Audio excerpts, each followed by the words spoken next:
और अब आपको सीधे लिए चलते हैं उत्तर प्रदेश, जहां पर उत्तर प्रदेश के समस्त संस्कृत विद्यालय, महाविद्यालय एवं संपूर्णानंद संस्कृत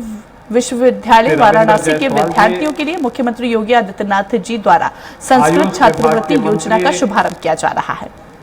श्री दयाशंकर मिश्र दयालु जी,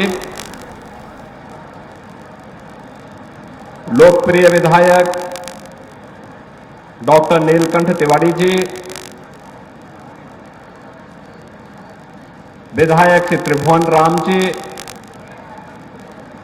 माननीय विधायक श्री सौरभ श्रीवास्तव जी, माननीय विधायक श्री सुनील पटेल जी, विधान परिषद सदस्य और भारतीय जनता पार्टी के जिला के अध्यक्ष अंशराज विश्वकर्मा जी,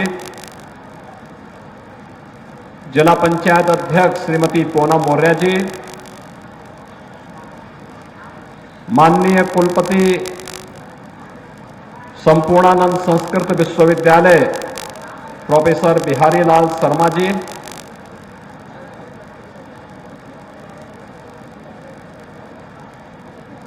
श्री काशी विश्वनाथ मंदिर न्यास परिषद के अध्यक्ष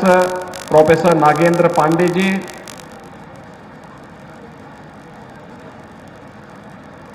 काशी विद्वत परिषद के अध्यक्ष प्रोफेसर वशिष्ठ त्रिपाठी जी, आज के समारोह में उपस्थित पूज्य संतजन, शरणपुणा मठ से पूज्य महंत श्री शंकरपुरी जी महाराज, श्री सतवा बाबा आश्रम से महामंडलेश्वर महंत श्री संतोष दास जी महाराज, पातालपुरी मठ के श्री महंत श्री बालक दास जी महाराज, सचिव धर्म संघ शिक्षा मंडल पंडित जगजीतन पांडे जी, उत्तर प्रदेश सरकार के माध्यमिक शिक्षा के अपर मुख्य सचिव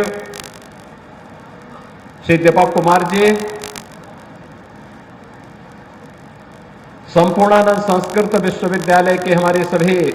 सम्मानित आचार्यगण, विभिन्न संस्कृत विद्यालयों के सभी प्रधानाचार्य और अन्य सम्मानित आचार्यगण,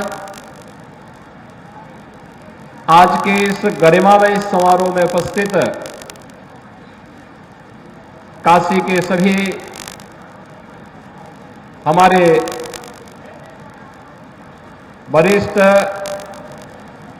नागरिकगण, विभिन्न क्षेत्रों से उपस्थित महानुभाव और मेरे प्यारे छात्र छात्राएं, मैं सबसे पहले तो संपूर्णानंद संस्कृत विश्वविद्यालय के कुलपति जी का हृदय से आभार व्यक्त करता हूं कि उन्होंने दीपावली के ठीक पहले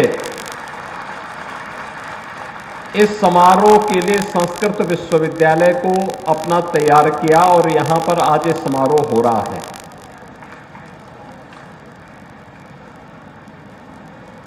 यह समारोह संस्कृत के लिए, भारतीय संस्कृति के लिए और उसकी आत्मा की दृष्टि से अत्यंत महत्वपूर्ण समारोह है।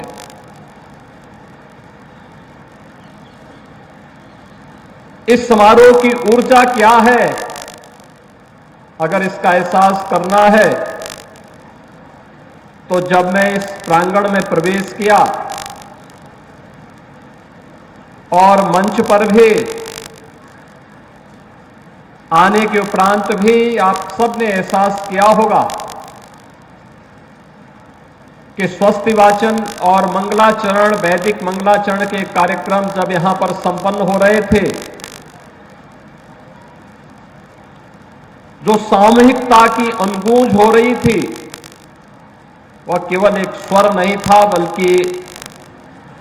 भारत की सनातन धर्म की एक ऊर्जा का एक स्वर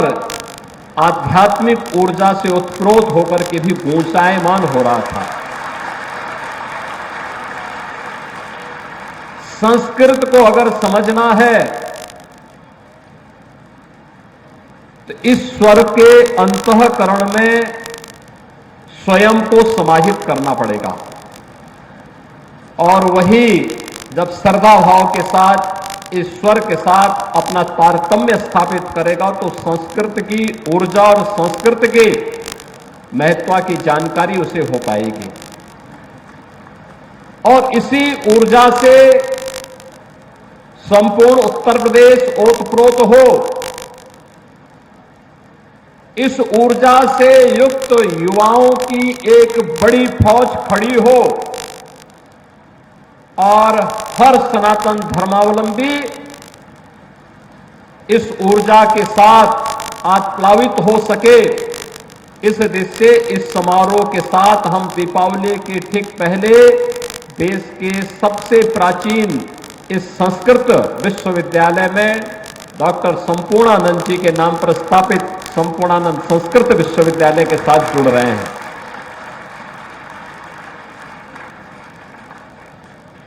मुझे आश्चर्य होता है, गरीब छात्रों के लिए छात्रवृत्ति होनी चाहिए, मिलनी चाहिए, वंचित छात्रों को ये छात्रवृत्ति मिलनी चाहिए, ये अभिनंदनीय प्रयास हुआ, लेकिन संस्कृत को क्यों उससे उपेक्षित किया गया, ये मैं नहीं समझ पाया। अभी तक संस्कृत के केवल 300 बच्चों के लिए स्कॉलरशिप की व्यवस्था थी, और उसके लिए भी छात्रों को पता नहीं था, कोई आवेदन नहीं कर पाता था। कुल 300, 25 करोड़ की आबादी है। मैं आश्चर्यचकित करता था, संपूर्णानंद संस्कृत विश्वविद्यालय से जब प्रथमा, पूर्व मध्यमा, उत्तर मध्यमा की भी मान्यता प्राप्त होती थी, तब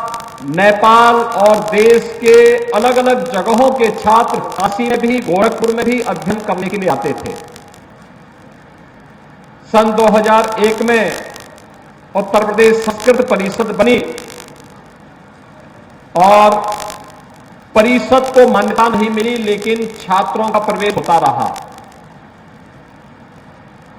कभी प्रयास नहीं हो पाया कि इस संस्कृत परिषद को हम मान्यता दिला पाए। मैंने जब एक बार छात्रों की संख्या के बारे में पूछा कि संस्कृत से छात्र क्यों भाग रहे हैं, पता लगा कि मान्यता न होने के कारण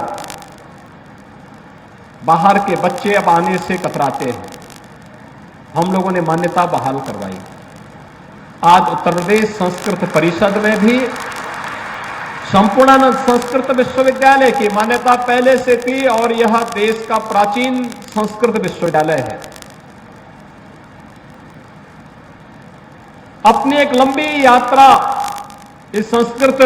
संस्थान ने आगे लेकर के चला है, बढ़ा है, गौरवशाली परंपरा के साथ आगे बढ़ा है। लेकिन संस्कृत परिषद को मान्यता तब मिल पाई जब हम लोगों की सरकार 2017 में आई, और आज उत्तर प्रदेश संस्कृत परिषद को भी मान्यता है। अब मैं देखता हूं छात्रों की संख्या में बढ़ोतरी, लेकिन एक उपेक्षा का भाव जो देखने को मिला था, और आज इसीलिए हम सब आज यहां पर उपस्थित हुए हैं कि अभी तो हम लोगों ने यहां पे संस्कृत के बच्चों के लिए, मैं आश्चर्यचकित था, पहले तो स्कॉलरशिप नहीं मिलती थी, उसमें भी आय सीमा जोड़ दी गई। तो हम लोगों ने कहा नहीं, संस्कृत के साथ जुड़ने वाले हर छात्र को ये स्कॉलरशिप मिलनी चाहिए, और आज इस स्कॉलरशिप को हम लोगों ने वितरण कार्य प्रारंभ किया है। ये मेरा सौभाग्य है कि दीपावली के पहले यह अवसर प्राप्त हो रहा है हमें। दीपावली के ठीक पहले पल तक 69,195 छात्रों के अकाउंट में ये धनराशि उनके अकाउंट में कल पहुंच जाएगी। बैंक खुलते ही ये अकाउंट में पहुंच गए। लेकिन ये संख्या उत्तर प्रदेश के अंदर जितने भी संस्कृत के बच्चे हैं, प्रथमा से लेकर के आचार्य तक, इन सबके फॉर्म भरवाने हैं, सबको ये स्कॉलरशिप उपलब्ध करवानी है। इसके लिए हर संस्थान को लगना पड़ेगा, अपने स्तर पर प्रयास करना पड़ेगा और इसको आगे बढ़ाना पड़ेगा।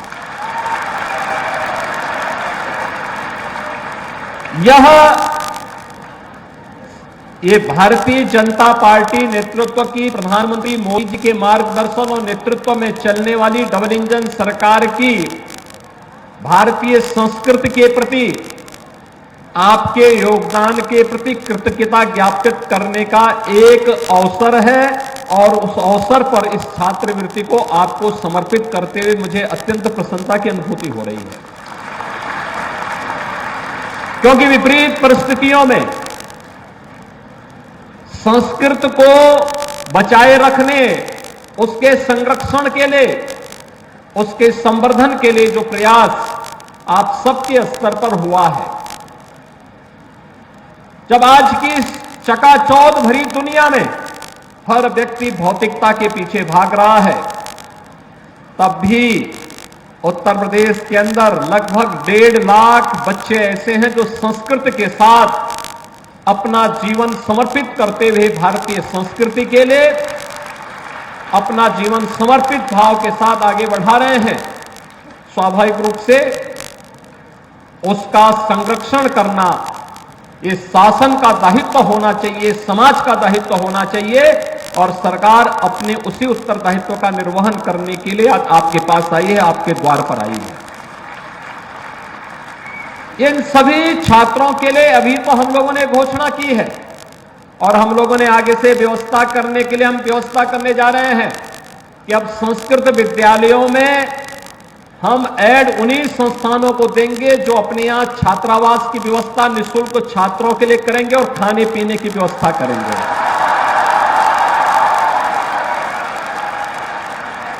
जहां पर भी कोई व्यक्ति, कोई आश्रम, कोई न्यास अच्छा छात्रावास बना के देगा, विद्यालय देगा, बच्चों के रहने खाने की निःशुल्क व्यवस्था करेगा, वहां हम अनुदान दे करके उस संस्थान को हम संस्कृत की मान्यता के लिए अच्छे आचार्यों की नियुक्ति करने के लिए एक स्वतंत्रता भी देंगे। और हमने कहा कि भाई युद्ध स्तर पर प्रदेश भर में इस प्रकार के विद्यालय खोलिए जो गुरुकुल की परंपरा को पुनर्जीवित कर सके।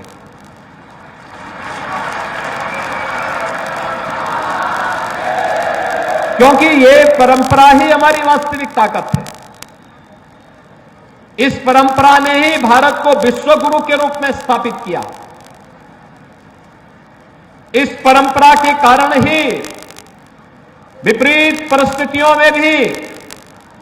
भारतीय संस्कृति, हमारी सनातन संस्कृति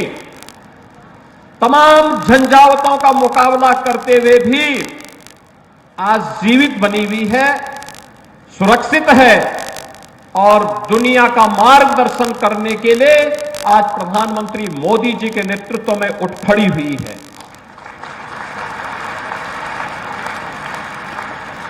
बहनों और भाइयों, मुझे लगता है कि अब यह समय प्रधानमंत्री मोदी जी के नेतृत्व में भारतीय सभ्यता, संस्कृति, सनातन धर्म और भारत का समय आ गया है और भारत के समय को, संस्कृति को नेतृत्व देने के लिए अपने आप को तैयार करना होगा। इसके लिए आज मैं आपके पास आया हूं। अभी ये स्कॉलरशिप प्रथमा से लेकर के, प्रथमा के बच्चों को अब तक स्कॉलरशिप नहीं मिलती थी।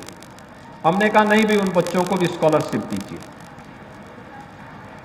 संपूर्णानंद संस्कृत विश्वविद्यालय सबसे पुराना विश्वविद्यालय, यहां के बच्चों को स्कॉलरशिप नहीं मिलती थी। हमने कहा नहीं, वहां पर पहले व्यवस्था वहीं से शुरुआत करनी है और आज इसीलिए हम लोग आए हैं। इसलिए सभी बच्चे अपना अकाउंट जिन लोगों ने खोल लिया है और जिन्होंने अपने फॉर्म भर लिए हैं, उनका स्कॉलरशिप कल तक उनके अकाउंट में पहुंचेगा। जिन्होंने नहीं खोला है वे भी तत्काल लग करके अपना अकाउंट खोलेंगे। माध्यमिक या उच्च शिक्षा विभाग, उत्तर प्रदेश शासन इसको देख रहा है। वे स्वयं इस बात को सुनिश्चित करें कि हर एक बच्चे का स्कॉलरशिप के लिए अकाउंट खुल जाए और ऑनलाइन उनकी स्कॉलरशिप उनके अकाउंट में वर्ष में 2 बार जाती रहे, जिससे उसको इधर उधर कहीं भी अपने कार्यों के लिए इधर उधर जाने की आवश्यकता न पड़े। इसके बाद संस्कृत में विशेष शोध के लिए संस्कृत केवल देववाणी ही नहीं है, बल्कि यानी केवल यह इस लोक और परलोक में ही संवाद का माध्यम नहीं है, देवगणों से ही संवाद का माध्यम नहीं, बल्कि ये भौतिक जगत की तमाम समस्याओं का वैज्ञानिक रीति से सुलझाने का एक माध्यम भी बने, इस पर शोध करने के एक विशिष्ट कार्यक्रम को आगे बढ़ाने की आवश्यकता है। आपने देखा होगा, हम लोगों ने काशी हिंदू विश्वविद्यालय में एक वैदिक विज्ञान का एक केंद्र बनाया है। वैदिक विज्ञान का एक केंद्र भारत की प्राचीन संस्कृति पर विशिष्ट शोध को बढ़ावा देने के लिए, और मुझे लगता है संस्कृत को इसके शोध का केंद्र अपने आप को बनाना पड़ेगा। और मैं आप जो भी संस्कृत में विशिष्ट शोध की अपने थीसिस लिखेंगे, कुछ अच्छा कार्य करेंगे, मैं उनको, उन सभी आचार्यों को, उन सभी छात्रों को इस बात के लिए आश्वस्त करता हूं कि उनके लिए एक अच्छी स्कॉलरशिप की हम घोषणा करने जा रहे हैं, जिससे वो बेझिझक अपनी वृत्ति की चिंता के बगैर सरकार उसकी व्यवस्था देख सके और एक निश्चित समय के लिए हम उसको स्कॉलरशिप देंगे, 2 वर्ष के लिए, 3 वर्ष के लिए, जो इन 3 वर्ष के अंदर बिना किसी चिंता के वह अपने शोध के कार्य को आगे बढ़ा सके और इसके माध्यम से वह भारतीय संस्कृति के मूल तत्व को दुनिया के सामने रख सके। यह आज की सबसे बड़ी आवश्यकता है। सज्जनों, जब हम संस्कृति की बात करते हैं तो मैं यहां पर महर्षि अरविंद की कुछ बातों को आपके सामने रखना चाहता हूं। एक बार उनसे पूछा गया कि भारत का सबसे बड़ा खजाना क्या है। महर्षि अरविंद बचपन में ही उनके पिता ने उन्हें पढ़ाई करने के लिए इंग्लैंड भेज दिया था, विदेशों में पढ़े थे, लेकिन जब वापस आए, भारत के बारे में उन्होंने जानकारी ली, भारत के मूल तत्व को उन्होंने जाना, तो उन्होंने पहले ब्रिटिश हुकूमत की चाकरी करने से इनकार कर दिया। फिर उन्होंने कहा कि मैं भारत के लिए कुछ विशिष्ट करूंगा, इसके लिए वह क्रांतिकारी अभियान के साथ जुड़े और बाद में पांडिचेरी में जाकर के एक आश्रम बना करके भारत की आध्यात्मिक परंपरा को आगे बढ़ाने के लिए अरविंद आश्रम के माध्यम से उन्होंने अपने कार्य को आगे बढ़ाया। महर्षि अरविंद से जब पूछा गया कि आखिर क्या है भारत का सबसे बड़ा खजाना, तो उन्होंने कहा कि अगर कोई मुझसे पूछे कि क्या है भारत का सबसे बड़ा खजाना, उसकी सबसे बड़ी विरासत क्या है, तो मैं बिना किसी संकोच के जवाब दूंगा कि संस्कृत भाषा और उसका साहित्य हमारा सबसे बड़ा खजाना है। यह एक शानदार विरासत है और जब तक हमारे लोगों के जीवन को प्रभावित करती है, तब तक भारत की मूल प्रतिभा बनी रहेगी। यह यानी एक वह ऋषि जिन्होंने भारत की स्वतंत्रता का उद्घोष पहले ही कर दिया था, 1947 के पहले ही जिन्होंने कह दिया था कि जिस दिन मेरा जन्मदिन होगा, आगामी कुछ वर्षों में उस तिथि को यह भारत आजाद भी होने वाला है। ऐसे महर्षि अरविंद संस्कृत के बारे में इस प्रकार के उदात्त विचारों को हम सबके सामने रखते हैं। दुनिया का हर वो व्यक्ति जो मानवता का पक्षधर है, जो